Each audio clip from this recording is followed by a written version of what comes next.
Best health packages up to 80% discount. Tirumala Diagnostics.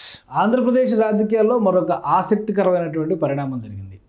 PCC చీఫ్గా YS Sharmila పగ్గాలు చేపడతారనే ప్రచారం జరుగుతున్న నేపథ్యం, దానికి తగ్గట్టుగా ఢిల్లీలో కాంగ్రెస్ పార్టీలో ఆమె జాయిన్ కావడం, వైఎస్ఆర్ తెలంగాణ పార్టీని కాంగ్రెస్ పార్టీలో విలీనం చేస్తున్నట్టు ప్రకటన చేయడం, సోనియా గాంధీ నుంచి కాంగ్రెస్లో ఉన్నటువంటి కీలక నేతల వరకు అందరితో వరుస భేటీలు నిర్వహించడం ఆసక్తికరమైనటువంటి పరిణామాలకి ఆంధ్రప్రదేశ్లో బీజం వేసింది. ఇప్పుడు తాజాగా మాజీ ఎంపీ లగడపాటి రాజగోపాల్ రాజమండ్రిలో ఒక అనూహ్యమైనటువంటి మీటింగ్ ఆర్గనైజ్ చేశారు.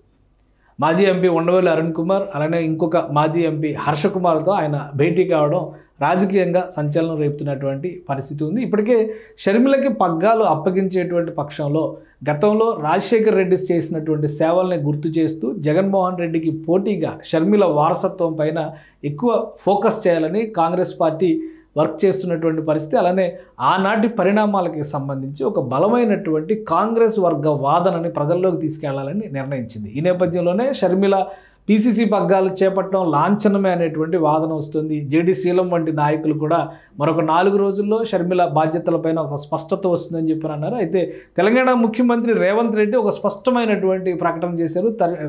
షర్మిల ఏపీ ప్రదేశ్ కాంగ్రెస్ చీఫ్గా బాధ్యతలు ఖచ్చితంగా తీసుకుంటారు. ఆ మేరకు అధిష్టానం సూచనలు చేసింది. తాను మద్దతుగా నిలుస్తాననేటువంటి ప్రకటన కూడా చేశారు.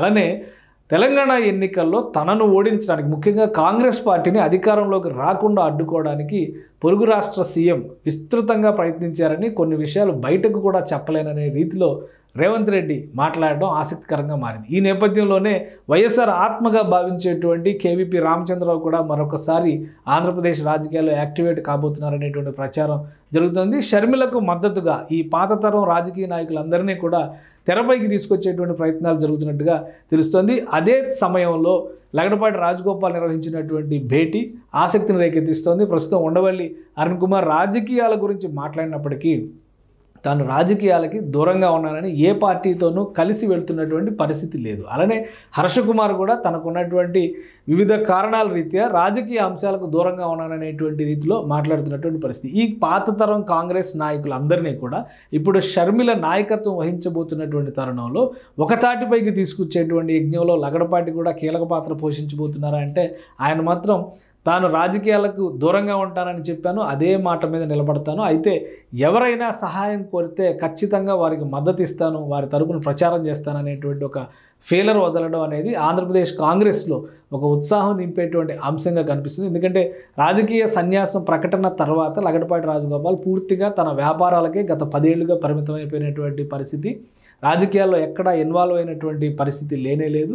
ఇప్పుడు షర్మిల రాకతో ఆంధ్రప్రదేశ్లో కాంగ్రెస్లో మరోసారి ఉత్తేజం వచ్చినట్టుగా అర్థం చేసుకోవాల్సినటువంటి పరిస్థితి కనిపిస్తుంది. మరోవైపు కాంగ్రెస్ పార్టీ కీలక నేతలు ఇస్తున్నటువంటి సమాచారం ప్రకారం సంక్రాంతి పండుగ కంటే ముందే షర్మిలకి ఏపీ కాంగ్రెస్ బాధ్యతలు అప్పగించడానికి స్పష్టమైనటువంటి కార్యాచరణని ఏఐసిసి రూపొందిస్తున్నట్టుగా, అలానే 6 సభలతో ఆంధ్రప్రదేశ్లో ప్రచార భేరీని ప్రారంభించే అవకాశం ఉన్నట్టుగా కాంగ్రెస్ పార్టీలో ఉన్నటువంటి కీలక నేతలే వ్యాఖ్యానిస్తున్నారు.